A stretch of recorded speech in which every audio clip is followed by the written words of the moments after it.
بسم اللہ الرحمن الرحیم۔ السلام علیکم، ویلکم ٹو ایجی چینل۔ ایک موڑ ایسا زندگی کا۔ ماہین لاہور کے ایک امیر کبیر بزنس مین کی بیٹی تھی۔ خوبصورت، ذہین، لیکن حد درجہ خود پسند اور بدتمیز۔ اسکول، کالج اور یونیورسٹی ہر جگہ اور اپنی غرور کی دیوار لے کر چلتی تھی۔ اس کے نزدیک ہر کوئی خریدا جا سکتا تھا اور عزت صرف پیسے سے ملتی تھی۔ دوست اس کے تھے لیکن دل سے نہیں۔ نوکر چاکر اس کے اشاروں پر چلتے اور ماں باپ بس اسے مصروف رکھنے کے بہانے ڈھونڈتے۔ ایک دن ماہین کی گاڑی خراب ہو گئی۔ ڈرائیور چھٹی پر تھا، جلدی تھی، مزاج برہم تھا، سو اس نے شہر کی ایک عام رینٹ کار سروس کو کال کر دی۔ کچھ دیر بعد ایک سفید کرٹس اس کے بنگلے کے گیٹ پر آ کر رکی۔ اندر بیٹھا تھا 28 سالہ ایک باوقار نوجوان جو اپنی ماں اور چھوٹی بہن کی کفالت کے لیے دن رات محنت کرتا تھا۔ وہ عام سا لگتا تھا مگر آنکھوں میں گہرا سکون، لہجے میں وقار اور رویے میں عجیب سی نرمی تھی۔ ماہین نے ناک چڑھاتے ہوئے دروازہ کھولا۔ یہی گاڑی ہے؟ تم لوگ کسی اور ایسی والی کار کو نہیں بھیج سکتے تھے؟ تو باہ، کتنی گرمی ہے یہاں۔ سعد نے مسکرا کر دروازہ کھولا۔ محترمہ، یہ گاڑی منزل تک تو پہنچا سکتی ہے، اگر آپ چاہیں تو، باقی آج موسم بہت اچھا ہے۔ آپ ونڈو کھول سکتی ہیں اور کھلی ہوا آپ کو کافی سکون ماحول دے گی، اور تازہ ہوا میں سانس لینے کا تو مزہ ہی اور ہوتا ہے۔ ماہین نے اتراتے ہوئے کہا، بہت باتیں بناتے ہو تم، ایسی قدرتی ہوا تمہیں مبارک ہو۔ اف توبہ، کتنی ڈسٹ ہے، اور مجھے ڈسٹ سے بہت الرجی ہے۔ سعد نے عاجزی سے جواب دیا، معاف کیجیے گا میڈم، لیکن اس مٹی کی اپنی ہی خوشبو ہے۔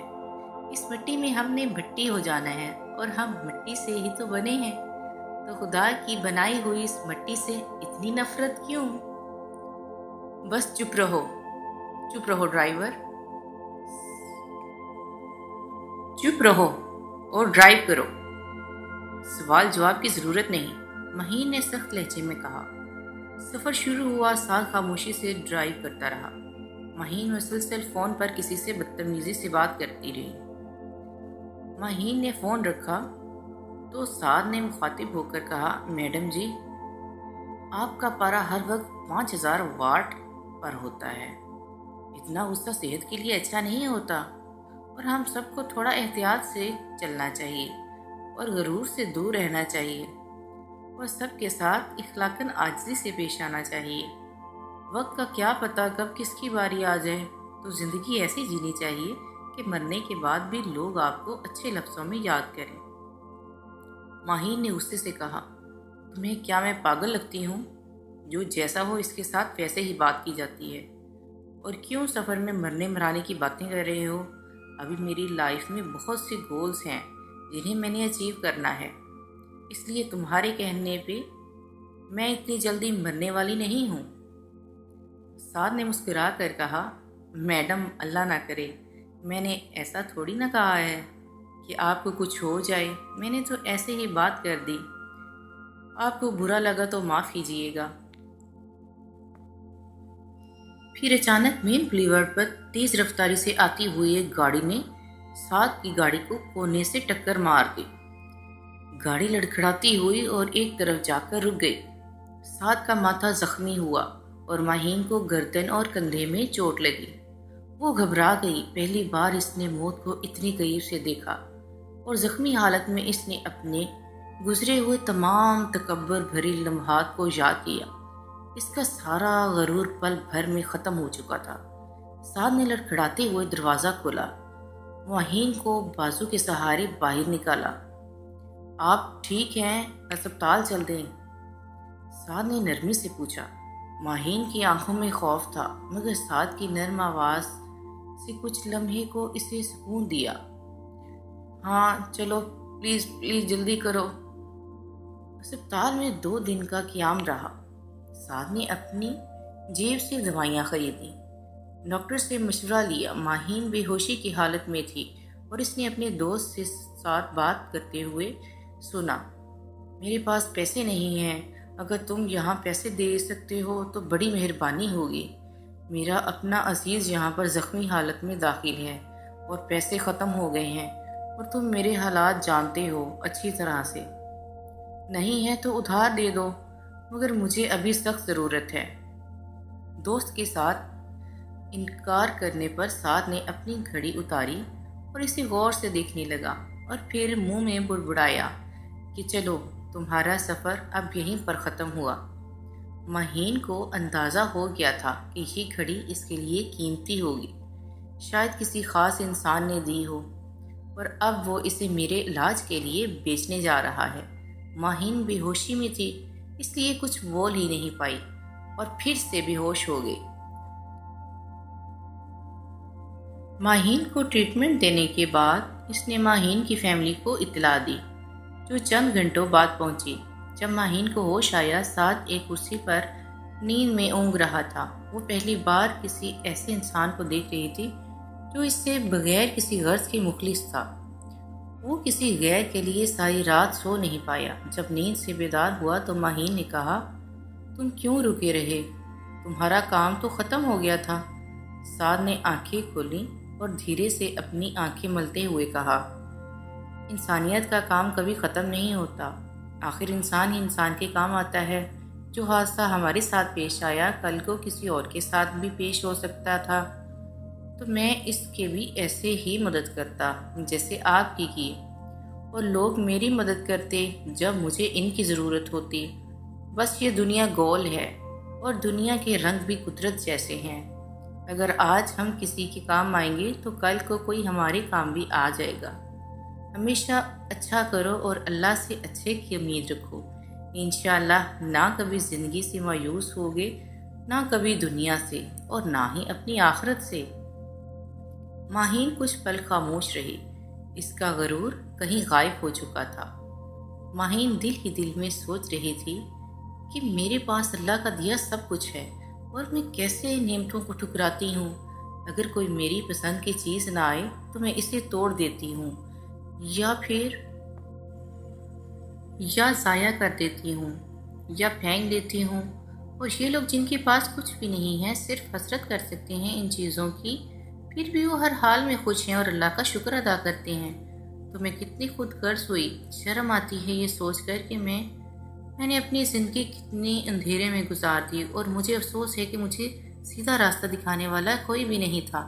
سب لوگ اپنی زندگی میں مصروف تھے، دنیا کی بھاگ دوڑ میں سب کو آگے نکلنے کی چاہت تھی، اور جو اعمال ہم نے ساتھ لے کر جانے ہیں ان کا حساب تو کبھی کیا ہی نہیں۔ اگلے کچھ ہفتوں میں ماہین اور سعد کے بیچ رابطہ بڑھا۔ سعد کا خلوص، اس کی سنجیدگی اور سادگی نے ماہین کو بدلنا شروع کر دیا۔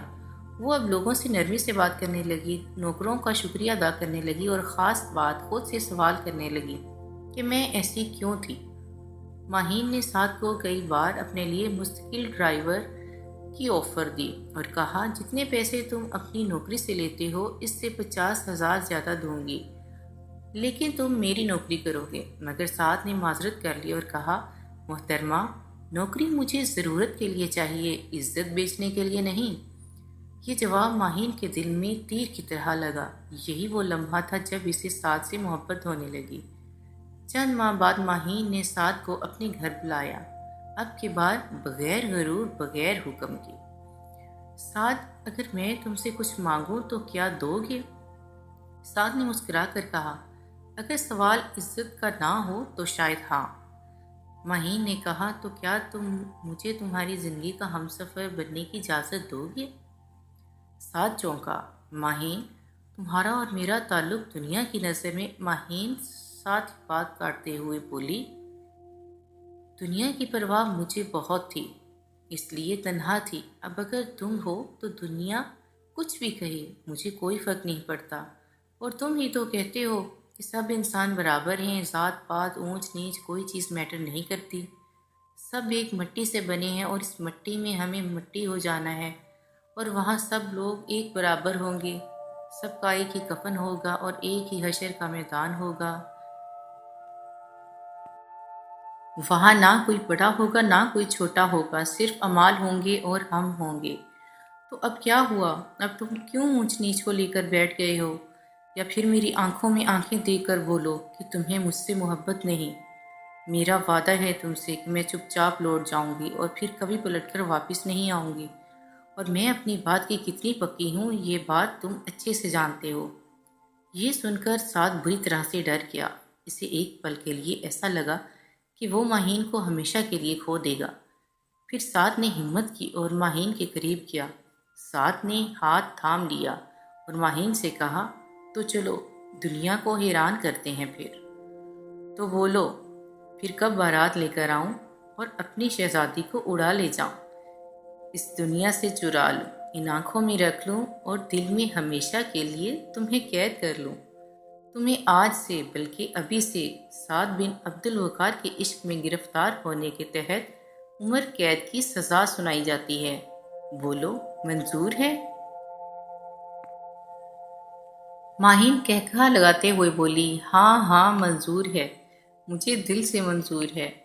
پھر سعد نے ماہین کو گلے لگایا اور مسکرانے لگا، میں وعدہ نہیں کرتا مگر کوشش ضرور کروں گا تمہاری آنکھوں میں کبھی آنسو نہ آنے پائیں اور تمہارے مسکراتے ہوئے ان ہونٹوں پر ہمیشہ ہنسی قائم رہے۔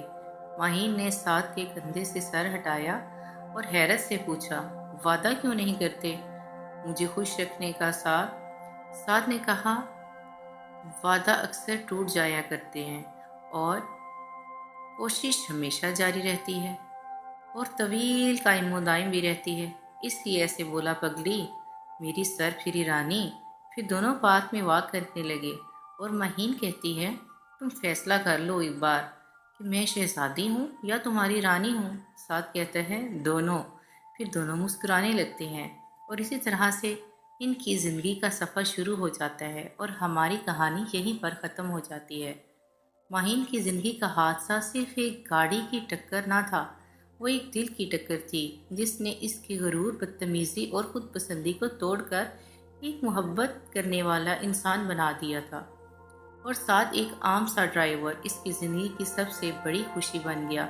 سچ کہتے ہیں، کبھی کبھی زندگی کے حادثے زندگی کو ایک نیا موڑ دے دیتے ہیں، جیسے سعد اور ماہین کی زندگی کو دیا۔